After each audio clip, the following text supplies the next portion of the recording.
Good morning. यह हमारी BSc part 2 organic chemistry की क्लास है।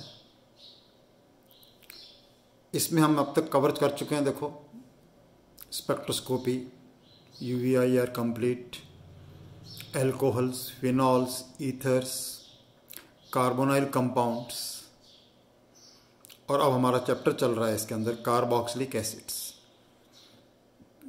कार्बोक्सिलिक एसिड में फर्स्ट 2 वीडियोज़ में हमने पढ़ा उनके नॉमेनक्लेचर और आइसोमेरिज्म के बारे में। Nomenclature of aliphatic carboxylic acid, aromatic carboxylic acid, aliphatic and aromatic di carboxylic acids, and today we will start preparation of carboxylic acids. Carboxylic acids बनाने के विधियाँ। तो नंबर 1 मेथड हम देख रहे हैं इसमें अंदर, from alkyl benzene. Alkyl benzene का ऑक्सीडेशन करें एसिडिफाइड डाइक्रोमेट से तो बेंजोइक एसिड बनते हैं।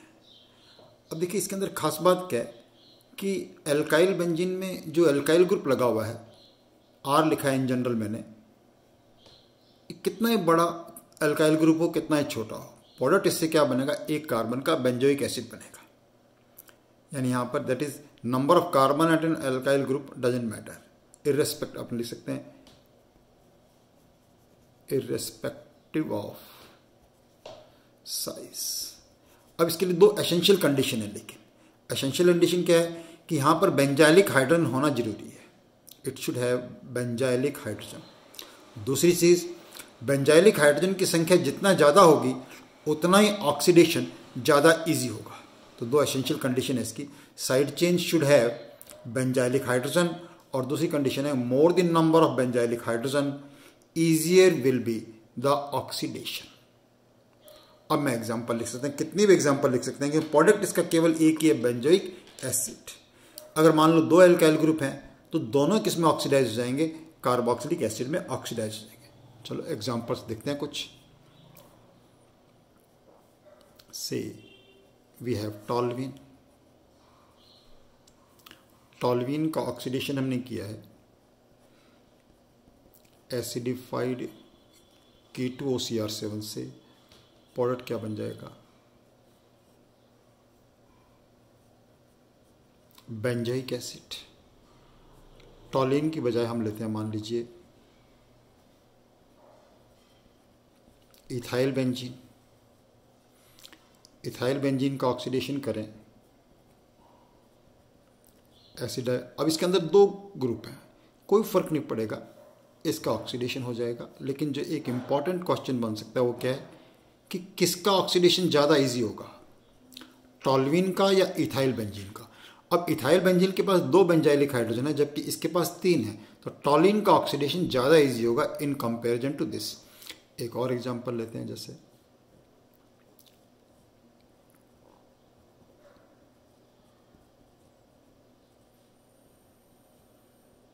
Isopropyl benzene. आइसोप्रोपाइल बेंजीन का ऑक्सीडेशन किया K2Cr2O7 से।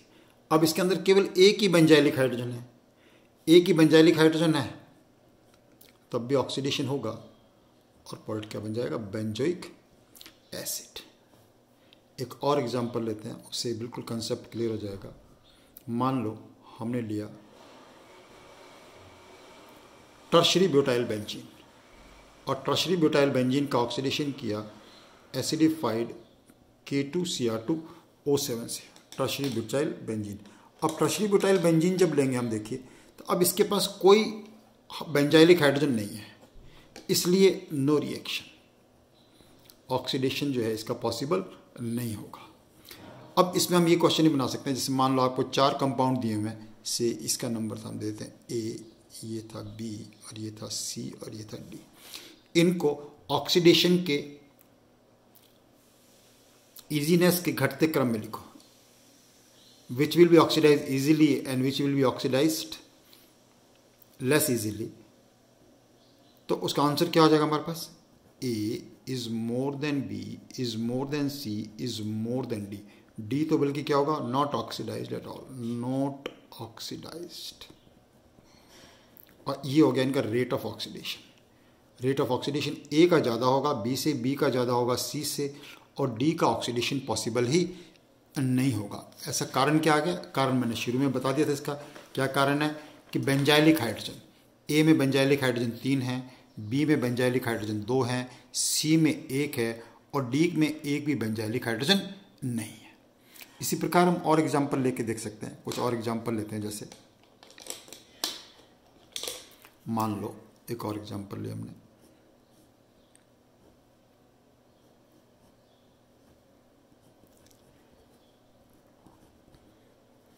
ऑर्थोजाइलिन। अब ऑर्थोजाइलिन में 2 ग्रुप हैं, बहुत ही अच्छी तरह इसका ऑक्सीडेशन हो जाएगा। दोनों ग्रुप जो हैं वो ऑक्सीडाइज हो जाएंगे किसके अंदर? कार्बोक्सिलिक एसिड में, और दोनों ग्रुप के ऑक्सीडेशन से पॉट क्या बन जाएगा? Phthalic acid. नॉमेनक्लेचर में अभी आपको मैंने नाम बताया था इसका, phthalic acid. Product will be phthalic acid in this reaction. इसी प्रकार मान लो पैरा पोजिशन पे होते या मेटा पोजिशन पे होते या अलग अलग एल्काइल ग्रुप हैं यहाँ पर भी, तो दोनों ग्रुप किस में ऑक्सीडाइज हो जाएंगे? दिस। तो it is a reaction is simple, लेकिन इंपॉर्टेंट कंडीशंस आपको पता होनी चाहिए। 2 इसकी 2 कंडीशंस क्या हैं, उसके बाद कोई भी क्वेश्चन आए इस रिएक्शन पे तो आप कर सकते हो। चलो नंबर 2 मेथड्स लेते हैं for the preparation from alkene. From alkene. अब ये रिएक्शन आपके लिए नई नहीं है, क्योंकि एल्कीन का चैप्टर पढ़ चुके हो। एल्कीन से बनाने के हमारे पास 2 मेथड हो सकते हैं इसके। एक मेथड देखिए, हम क्या बताता हूँ, एक मेथड क्या लिख रहे हैं हम? ऑक्सीडेशन। अगर हम एल्कीन का ऑक्सीडेशन कर दें, एसिडिफाइड K2CrO7 और एल्कलाइन KMnO4 से, तो डबल बॉन्ड जो है क्लीव हो जाता है, और डबल बॉन्ड क्लीव होकर प्रोडक्ट क्या बनता है? उसका एसिड्स प्रोडक्ट बनता है। इन जनरल देखो, जैसे मैं रिएक्शन लिखूँ यहाँ पर RCH डबल बॉन्ड CHR', ये एक एल्कीन लिया और इसका हमने ऑक्सीडेशन किया एसिडिफाइड K2Cr2O7 से। तो आपको क्या याद रखना है इसके अंदर? देखिए ध्यान से, जब भी इस प्रकार का ऑक्सीडेशन हो रहा है तो आप क्या करेंगे? इस डबल बॉन्ड को क्लीव करेंगे, और डबल बॉन्ड को क्लीव करके ये कार्बन एसिड में बदल जाएगा, ये कार्बन भी एसिड में बदल जाएगा, और इन दोनों की जगह क्या आ जाएगा? डबल बॉन्ड की जगह क्या है? प्लस आ जाएगा। दैट इज बहुत ईजी हो गया आपके लिए रिएक्शन लिखना, RCOH प्लस R'(COH). अब ये ध्यान रखना है कि यहाँ पर डबल बॉन्ड के पास एक हाइड्रोजन होना जरूरी है। मान लो इस डबल बॉन्ड पर हाइड्रोजन नहीं है, 2 एल्काइल ग्रुप है, तो फिर एक कार्बन तो कीटोन में ऑक्सीडाइज होगा और दूसरा कार्बन जो है किस में ऑक्सीडाइज हो जाएगा? कीटो ग्रुप में। लेकिन डबल बॉन्ड क्लीव्स, ये ध्यान रखना, डबल बॉन्ड जो है टूटता है। एग्जाम्पल देखते हैं इसके, और एग्जाम्पल खूब सारे एग्जाम्पल बताता हूँ इस रिएक्शन के। जैसे मान लो हमने लिया CH3CH डबल बॉन्ड CH3, और इसका ऑक्सीडेशन हमने किया, तो इसके ऑक्सीडेशन से देखो ये बॉन्ड क्लीव होगा, 2 कार्बन का एसिड, ये भी 2 कार्बन का एसिड, तो प्रोडक्ट बन जाएंगे 2 एसिटिक एसिड, और ऑक्सीडाइजिंग एजेंट क्या है? Acidified K2Cr2O7। अभी और एग्जांपल लेता हूँ, उससे और अच्छी तरह कंसेप्ट क्लियर हो जाएगा आपको। इससे चेंज करते हैं।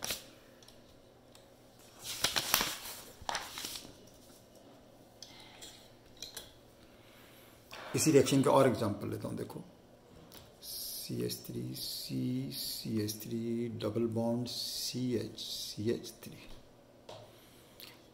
इसका हमने ऑक्सीडेशन किया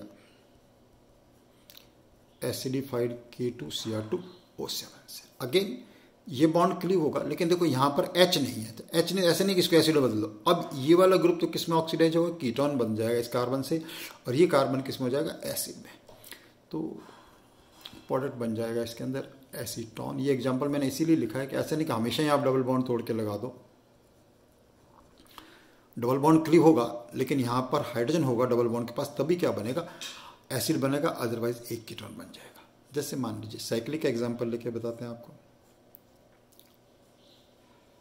ये मान लो साइक्लोहेक्सीन। अब साइक्लोहेक्सीन का ऑक्सीडेशन करना है विद एसिडिफाइड K2Cr2O7। अब इसमें भी क्या होगा? बिल्कुल वही रूल लगेगा। मैंने बताया डबल बॉन्ड क्लीव कर दीजिए, तो will cleave the double bond. Cleavage के बाद this carbon is oxidize to acid, this carbon is oxidize to acid, तो अब ये लिंक्ड है आपस में, इसलिए इसका आंसर क्या हो जाएगा, डाई कार्बोक्सिलिक एसिड। कौन सा एसिड बन जाएगा, डाई कार्बोक्सिलिक एसिड। 1 2 3 4 ये कार्बन ऐसे कैसे रह जाएंगे और प्रोडक्ट बन जाएगा इसका HOC। उसके बाद देखिए 1 2 3 4 कार्बन है, तो 4 कार्बन आ गया CH2 4 COOH, adipic acid is the product formed. I hope oxidation आपको समझ में आया होगा। और एग्जाम्पल बता देता हूँ, मतलब एग्जाम्पल जितनी ज़्यादा करते हो एक बार रिएक्शन समझने के बाद उतना ही क्लियर होता है। जैसे ये भी एल्कीन लिया और इस एल्कीन में यहाँ पे आपने मिथाइल ग्रुप लगा दिया है, और अब इसका हम ऑक्सीडेशन कर रहे हैं किससे, एसिडिफाइड K2Cr2O7 से। जब इसका ऑक्सीडेशन K2Cr2O7 से करेंगे तब देखिए क्या होगा, बिल्कुल ये क्लीव होगा, लेकिन अब यहाँ पर देख लो H नहीं है, H नहीं है तो ये वाला कार्बन ऑक्सीडाइज हो जाएगा कीटो में और ये कार्बन ऑक्सीडाइज हो जाएगा एसिड में। तो इसका प्रोडक्ट लिखने कैसे लिखेंगे, देखो इधर देख के लिखो CH3, उसके बाद ये वाला कार्बन ऑक्सीडाइज होगा C डबल बॉन्डों में 1 2 3 4, उसके बाद CH2 4 and then COOH। Done. समझ में आया आपको ये प्रोडक्ट, मतलब ये रिएक्शन लिखना आ गया तो कभी भी एल्कीन के ऑक्सीडेशन में आंसर में आपकी गलती नहीं हो सकती है। जैसे अब इसका नाम लिखे, मान लो कार्बन नंबर 1, फिर 2 3 4 5 देन 6 एंड देन 7, तो 6 पे क्या है, oxo, 6 oxo heptanoic acid, 6 oxo heptanoic acid. Alkene से बनाना का एक दूसरा मेथड होता है, उसे हम बोलते हैं कोच रिएक्शन। कौन सी रिएक्शन बोलते हैं, कोच रिएक्शन।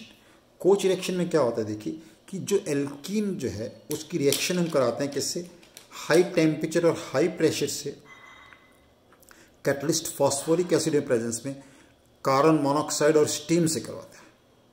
तो प्रोडक्ट क्या बनता है इससे, carboxylic acid is the product form. देखिए ध्यान से एग्जांपल कि एल्कीन की रिएक्शन कार्बन मोनोऑक्साइड और स्टीम, इसकी जगह ये क्या लेना है हमको, स्टीम लेना है। In presence of catalyst phosphoric acid, high temperature और प्रेशर, प्रेशर क्या चीज़ के लिए, बहुत ज़्यादा चाहिए। तो ये जो ग्रुप है डबल बॉन्ड, यहाँ पर एक पे आपको क्या जोड़ना है H और दूसरे पे क्या जोड़ना है COH, that is, and this reaction is called coach reaction.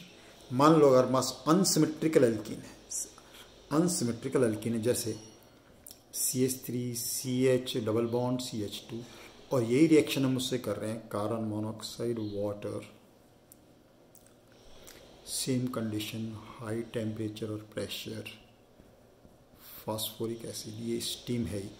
अब इस केस में आपको क्या ध्यान रखना है, ये वाला कार्बन में तो एसिड आएगा, यहाँ पे क्या आएगा H, मेन प्रोडक्ट जो होगा, इसका बिल भी CH3 CH CH3 COH, that is answer is CH3 twice CH COOH, isobutyric acid is the product, isobutyric acid, product form is isobutyric acid in this case. इस case में product क्या बन जाएगा, isobutyric acid. Okay, next method लेते हैं preparation का। Next method is number 3 from GR अब सब जानते हैं। देखो GR का मतलब क्या होता है, ग्रिग्नार्ड रीजेंट। तो ग्रिग्नार्ड रीजन की रिएक्शन, अगर हम, इसका प्रिंसिपल ये है कि ग्रिग्नार्ड रीजन की रिएक्शन किससे करवाई जाए, कार्बन डाइऑक्साइड से in presence of dry ether. तो पहले प्रोडक्ट क्या बनेगा, एडक्ट, और इस एडक्ट का हम हाइड्रोलिसिस कर दें तो प्रोडक्ट बनता है कार्बोक्सिलिक एसिड। पहले हमेशा रिएक्शन ऐसे ध्यान रखो कि GR, कोई भी GR हो सकता है, aliphatic, aromatic, R can be anything. पहले मैं R से रिएक्शन लिख के दिखाता हूँ, फिर कोई भी एग्जाम्पल आप अपने आप डायरेक्ट आंसर लिख लोगे। तो RMgX, RMgX की रिएक्शन किससे लिखने, कार्बन डाइऑक्साइड। तो कार्बन डाइऑक्साइड से रिएक्शन करने पर ये क्या बनाएगा, एडिशन प्रोडक्ट बनाएगा। कैसे बनेगा एडिशन प्रोडक्ट, देखिए ये C है, कार्बन डाई ऑक्साइड। अब कार्बन डाइऑक्साइड से एडिशन प्रोडक्ट क्या है, देखो O पे क्या रहेगा, नेगेटिव चार्ज, तो O पे तो क्या जुड़ जाएगा MgX, और कार्बन पे क्या आ जाएगा R। तो फर्स्ट एडिट बनाना सीखिए, O डबल बॉन्ड C, इस एक O पे आ गया MgX और यहाँ पे क्या आ गया R। इसे हम क्या बोलते हैं, एडेक्ट, योगात्मक उत्पाद, addition product. And this adduct on hydrolysis, इसका जब हाइड्रोलिसिस करेंगे तो हाइड्रोलिसिस करने पर क्या होगा, देखिए यहाँ पर OHH, तो product will be RC double bond OH plus यहाँ पे क्या आ जाएगा MgX। यानी आपका रिएक्शन आप कर रहे हो Gr से, तो Gr का आएगा R और उस R में क्या जोड़ दी COH। कैसा भी R आ जाए, R कुछ भी हो सकता है। अब मैं डायरेक्ट आपको एग्जांपल लिख के दिखाता हूँ इसके। जैसे मान लो आपने रिएक्शन कराया है, इसका एक ही स्टेप में लिखेंगे अब, मिथाइल मैग्नीशियम ब्रोमाइड, और रिएक्टेंट हम एरो के ऊपर लिख देते हैं carbon dioxide followed by hydrolysis. आपको पता पड़े क्या बनता है RCOH। अब R यहाँ पर क्या है, मिथाइल, तो बिल्कुल सिंपल हो गया इसका आंसर लिखना। आपको R लिखना है, R आया यहाँ पर मिथाइल, तो R आ गया methyl, answer will be this. अब मान लो हमने लिखा फिनाइल मैग्नीशियम ब्रोमाइड, और फिनाइल मैग्नीशियम ब्रोमाइड का रिएक्शन कार्बन डाइऑक्साइड से किया हाइड्रोलिसिस। अब आपको ये देखना R, अब R ये था, R क्या गया, आपको क्या लगाना है COH, R is this, answer क्या आ जाएगा COH। बेंजोइक एसिड क्या बन जाएगा, product will be benzoic acid. तो ऐसे कोई भी आर आप चेंज कर सकते हो, एलिफेटिक, एरोमेटिक, सबसे क्या बन सकता है हमारे पास, कार्बोक्सिलिक एसिड बन सकता है। Fourth, next method of preparation लेते हैं, फ्रॉम 111 ट्राइहैलाइड्स, फ्रॉम 111 ट्राइहैलाइड्स। 111 ट्राइहैलाइड जो होंगे उनका अगर हम हाइड्रोलिसिस कर दें एल्कली से, उनका किससे करें हाइड्रोलिसिस, एल्कली से, तो क्या बनते हैं, प्रोडक्ट बनते हैं। They are hydrolysis with alkali forms carboxylic acid. जैसे एग्जांपल लिया हमने HCCl3। अब HCCl3 का हमने हाइड्रोलिसिस किया एल्कली से, तो माइनस क्या हो जाएगा 3KCl, और इस कार्बन पे क्या हो जाएंगे 3 OH आ जाएंगे। 3 OH आने का मतलब क्या होगा, प्रोडक्ट क्या बन जाएगा HCOH OH OH। अब ये वाला जो कंपाउंड है क्या होगा, अनस्टेबल होगा, और अनस्टेबल का मतलब it will lose water molecule, और वाटर मॉलिक्यूल लूज होके प्रोडक्ट क्या बन जाएगा इससे HCOOH। Formic acid is the product form. और एग्जांपल लेते हैं इसका, CH3CCl3, इसका हाइड्रोलिसिस करें हम, डायरेक्ट लिख देता हूँ प्रोडक्ट इसका। इसके अंदर यहाँ पर क्या आएंगे, 3 OH आएंगे, चलो लिख देते हैं COH थ्राइस। ये अनस्टेबल होगा, ध्यान रखना है आपको, बहुत बार आ चुका है स्टेप आपके पास। अगर एक ही कार्बन पर 2 या 2 से ज़्यादा OH ग्रुप होते हैं, that compound is unstable, loses water immediately. तो इस आंसर क्या बन जाएगा इसका, एसिटिक एसिड। ऐसे और एरोमेटिक एग्जांपल ले लेते हैं, मान लीजिए CCl3, इसका हाइड्रोलिसिस किया -3KCl, again COH thrice, it will lose minus water, product क्या बन जाएगा इसे, benzoic acid. Benzoic acid is the product found from this. इस प्रकार 1,1 trihalides on alkaline hydrolysis forms carboxylic acids. तो आज हमने 4 मेथड्स ऑफ प्रेपरेशन डिस्कस किए हैं। इसके बाद और बहुत सारे मेथड्स ऑफ प्रेपरेशन अभी हम करेंगे, है ना। मेजर हमको ध्यान रखना है कि कार्बोक्सिलिक एसिड्स में जो एसिडिक स्ट्रेंथ के क्वेश्चन होंगे वो बहुत ज़्यादा इंपॉर्टेंट होंगे, जो कि हम रिएक्शन से पहले करेंगे। मेथड्स ऑफ प्रेपरेशन बताने के बाद नेक्स्ट वीडियो में बताऊंगा acidic strength of carboxylic acids, that is going to be very important in this. Di carboxylic acid पे इफेक्ट ऑफ हीट काफ़ी इंपॉर्टेंट होता है, वो हमें आना चाहिए। जैसे कि मैं हर वीडियो में आपको बताता हूँ, जब भी आप वीडियो देखें कॉपी और पेन लेके बैठें और साथ साथ अपने नोट्स बना लें, तभी ये वीडियोस आपके लिए बिल्कुल फ़ायदेमंद होंगे और आप बहुत अच्छा परफॉर्म करेंगे। Keep doing your work. Thank you very much.